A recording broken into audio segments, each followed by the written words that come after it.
Hormuz കടലിടുക്കിലൂടെ കടന്നുപോകുന്ന സമുദ്രാർത്തി internet കേബിളുകൾ ലോക കമ്മ്യൂണിക്കേഷന്റെ life line.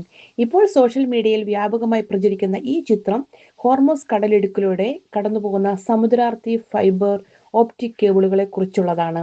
ലോക ഇന്റർനെറ്റ് സംവിധാനത്തിന്റെ വലിയൊരു ഭാഗം ഇത്തരത്തിലുള്ള അണ്ടർസീ കേബിളുകളിലൂടെയാണ് പ്രവർത്തിക്കുന്നത്. എവിടെയാണ് ഈ ഹോർമൂസ് കടലിടുക്ക്? ഇറാനും ഒമാനും തമ്മിലുള്ള വളരെ തന്ത്രപ്രധാനമായ കടൽ പാതയാണ് ഹോർമൂസ് കടലിടുക്ക്.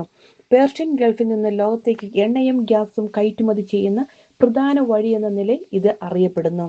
എന്തുകൊണ്ട് ഈ കേബിളുകൾ ഇത്ര പ്രധാനമാണ് എന്നതിന് ലോകത്തിലെ ഏകദേശം 95% ഇന്റർനെറ്റ് ഡാറ്റയും സാറ്റലൈറ്റുകൾ വഴിയല്ല, മറിച്ച് സമുദ്രത്തിനടിയിലെ ഫൈബർ കേബിളുകളിലൂടെയാണ് സഞ്ചരിക്കുന്നത്.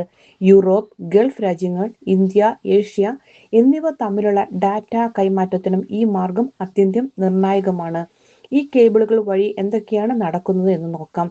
ഇന്റർനെറ്റ് ട്രാഫിക്, ബാങ്കിംഗ് ഇടപാടുകൾ, സ്റ്റോക്ക് മാർക്കറ്റ് ഡാറ്റ, സൈനിക കമ്മ്യൂണിക്കേഷൻ, സോഷ്യൽ മീഡിയ സേവനങ്ങൾ, ക്ലൗഡ് സെർവറുകളുടെ കണക്ഷൻ.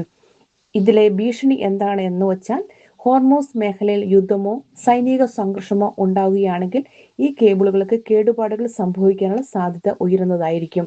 അങ്ങനെ സംഭവിച്ചാൽ ഇന്റർനെറ്റ് സ്പീഡ് കുറയാം, ഗൾഫ് ഏഷ്യ മേഖലകളിൽ നെറ്റ്വർക്ക് തടസ്സങ്ങൾ ഉണ്ടാകാം, ബാങ്കിംഗ് ഓൺലൈൻ സേവനങ്ങൾക്ക് തടസ്സങ്ങൾ സൃഷ്ടിക്കാം, ആഗോള ഡാറ്റ ട്രാഫിക്കിൽ വൈകല്യങ്ങൾ ഉണ്ടാകാം.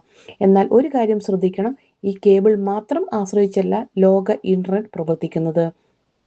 പല രാജ്യങ്ങളുടെയും കടന്നുപോകുന്ന നിരവധി ബാക്കപ്പ് കേബിളുകളും നിലവിലുണ്ട്. അതിനാൽ പൂർണ്ണമായ ഇന്റർനെറ്റ് ബ്ലാക്ക് ഔട്ട് സംഭവിക്കാനുള്ള സാധ്യത വളരെ കുറവാണ്. പക്ഷേ തടസ്സങ്ങൾ ഉണ്ടാവാൻ സാധ്യതയുണ്ട്. ഹോർമൂസ് കടലിടുക്ക് ഇനി എണ്ണയുടെ വഴി മാത്രമല്ല, ലോക ഡിജിറ്റൽ കമ്മ്യൂണിക്കേഷന്റെ പ്രധാന നാഡി കൂടിയാണ്. ഈ പ്രദേശത്തെ ഏത് സംഘർഷവും ലോക സാമ്പത്തിക വ്യവസ്ഥയും ഇന്റർനെറ്റ് സംവിധാനങ്ങളെയും നേരിട്ട് ബാധിക്കുവാൻ കഴിയും. താങ്ക്